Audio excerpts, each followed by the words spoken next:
Hi hello ನಮಸ್ಕಾರ good morning. ಇವತ್ತು ಬೆಳಗ್ಗೆನೆ ಬೇಗ ಎದ್ದು ಟಿಫನ್ ಎಲ್ಲ ರೆಡಿ ಮಾಡಿ ಎಲ್ಲ ಕೆಲಸನೂ ಮುಗಿಸ್ಬಿಟ್ಟು ನಾನು ಹೋಗ್ತಾ ಇದ್ದೀನಿ ಕುಮಟಾಕ್ಕೆ. ಸ್ವಲ್ಪ ಐಟಮ್ಸ್ ಎಲ್ಲ ತೊಗೊಂಡು ಬರೋದಿತ್ತು. ಹಾಗೆಯೇ ನಮ್ಮನೆಯವರಿಗೆ ಶಾಪಿಗೆ ಸ್ವಲ್ಪ ಐಟಮ್ಸ್ ತರಬೇಕು, ಕುಮಟಾ ಹೋಗೋದಿದೆ ಅಂತ ಹೇಳಿದರು.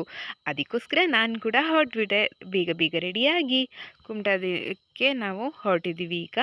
ಹಾಗೆಯೇ ಯಾರೆಲ್ಲ ನನ್ನ ಚಾನಲ್ನ ಫಾರ್ ದ ಫಸ್ಟ್ ಟೈಮ್ ವೀಕ್ಷಿಸ್ತಿದ್ದೀರಾ, ಲೈಕ್ ಕಮೆಂಟ್ ಶೇರ್ ಮಾಡಿ ಅಂತ ಕೇಳ್ಕೊಳ್ತಾ ಇವತ್ತಿನ ದಿನನ ಸ್ಟಾರ್ಟ್ ಮಾಡಿದ್ದೀನಿ. ಸೊ ನಾವಿವಾಗ ಕುಮಟಾಗೆ ಬಂದಿದ್ದೀವಿ.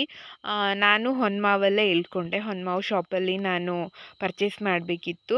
ಹಾಗಾಗಿ ಅಲ್ಲಿ ಇಳ್ಕೊಂಡು ನಾನಿಲ್ಲಿ ಪರ್ಚೇಸ್ ಮಾಡ್ತಾ ಇದ್ದೀನಿ. ಮನೆಗೆ ಸ್ವಲ್ಪ ಐಟಮ್ಸ್ ಎಲ್ಲ ತೊಗೊಳೋದಿತ್ತು.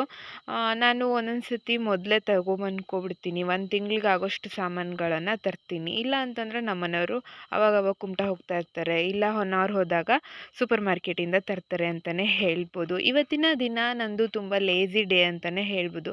ಕುಮಟಾ ಹೋದ್ವಿ, ಅಲ್ಲಿಂದ ಸ್ವಲ್ಪ ಪರ್ಚೇಸ್ ಎಲ್ಲ ಮಾಡೋದಿತ್ತು. ಅಲ್ಲಿ ಆಮೇಲೆ ಹಾಗೆಯೇ ಕೆಲವೊಂದಷ್ಟು ಮೊಬೈಲ್ ಶಾಪಿಗೆ ನಮ್ಮದು ಐಟಮ್ಸ್ ತೊಗೊಳೋದಿತ್ತು. ಅದನ್ನೆಲ್ಲ ವೀಡಿಯೋ ಮಾಡೋಕ್ಕಾಗಿಲ್ಲ. ನಾನು ಒಂದು ಕಡೆ ಹೋದರೆ ಅವರು ಒಂದು ಕಡೆ ಹೋದರು, ಕೆಲಸ ಬೇಗ ಆಗುತ್ತೆ ಅಂತ ಹೇಳಿಬಿಟ್ಟು. ಹಾಗೆಯೇ ಇಲ್ಲೆಲ್ಲ ಪರ್ಚೇಸಿಂಗ್ ಮುಗಿಸ್ಕೊಂಡು ನಮ್ಮನೆಯವ್ರು ಬಂದು ನನ್ನನ್ನು ಪಿಕ್ ಮಾಡ್ತೀನಿ ಅಂತ ಹೇಳಿದರು. ಸೊ ಹಾಗಾಗಿ ನಾನು ಇಲ್ಲೇ ವೆಯ್ಟ್ ಮಾಡ್ತಾ ಇದ್ದೆ.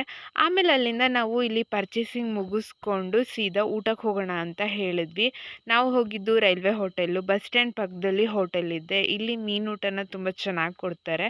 ನಾವು ಒಂದು 2-3 ಟೈಮ್ಸ್ ಊಟ ಮಾಡಿದ್ದೀವಿ ಅಂತಲೇ ಹೇಳ್ಬೋದು. ನಾವು ಮೀನು ತೊಗೊಂಡಿದ್ದು ಬಂದುಬಿಟ್ಟು ದೋಡಿ ಮೀನಾಗಿತ್ತು. ದೋಡಿ ಮೀನು ಫ್ರೈ ತೊಗೊಂಡಿದ್ವಿ ನಾನು ಮತ್ತು ನಮ್ಮ ಮನೆಯವರು. ಹಾಗೆಯೇ ಅಲ್ಲಿಂದ ಸೀದಾ ನಾವು ಗುಡ್ಗಾರ್ ಗಲ್ಲಿ ಹೋಗಿಬಿಟ್ಟು ಅಲ್ಲಿ ಡ್ರೈ ಫ್ರೂಟ್ಸ್ ಎಲ್ಲ ತೊಗೊಳ್ಬೇಕಿತ್ತು ನನಗೆ. ಅದಕ್ಕೋಸ್ಕರ ಡ್ರೈ ಫ್ರೂಟ್ಸ ಪರ್ಚೇಸ್ ಮಾಡೋಣ ಅಂತ ಹೇಳಿಬಿಟ್ಟು ಗುಡ್ಗಾರ್ ಗಲ್ಲಿಗೆ ಹೋಗಿದ್ವಿ. ಸೊ ಅಲ್ಲಿಗೆ ಹೋಗಿ ಡ್ರೈ ಫ್ರೂಟ್ಸ್ ಎಲ್ಲ ಪರ್ಚೇಸ್ ಮಾಡಿಬಿಟ್ಟು ಸೀದಾ ಮನೆ ಕಡೆಗೆ ಹೊರಟ್ವಿ. ಮನೆಗೆ ಬಂದು ಅಡುಗೆ ಮಾಡಬೇಕಿತ್ತು. ಮೀನು ತೊಗೊಂಡು ಬಂದಿದ್ವಿ. ಸ್ವಲ್ಪ ಅದನ್ನು ಫ್ರೈ ಮಾಡಿ, ರೈಸ್ ಮಾಡಿ, ಸಾಂಬಾರೆಲ್ಲ ಮಾಡಿಕೊಂಡು ಊಟ ಮಾಡ್ತಾ ಬಿಗ್ ಬಾಸ್ನ ನೋಡಿ ಇವತ್ತಿನ ದಿನನ ನಾನು ಮುಗಿಸ್ತಾ ಇದ್ದೀನಿ. ಹಾಗೆಯೇ ಇವತ್ತಿನ ಊಟ ಆದಮೇಲೆ ಫ್ರೂಟ್ಸ್ ಇದ್ದಿದ್ದು ನಮ್ಮನೆಯವ್ರು ಕಟ್ ಮಾಡಿ ಜೇನುತುಪ್ಪ ಎಲ್ಲ ಹಾಕಿಬಿಟ್ಟು ಕೊಟ್ಟಿದ್ರು. ತುಂಬಾ ಚೆನ್ನಾಗಿತ್ತು. ಇವತ್ತಿನ ದಿನ ಇಷ್ಟೇ. Thank you.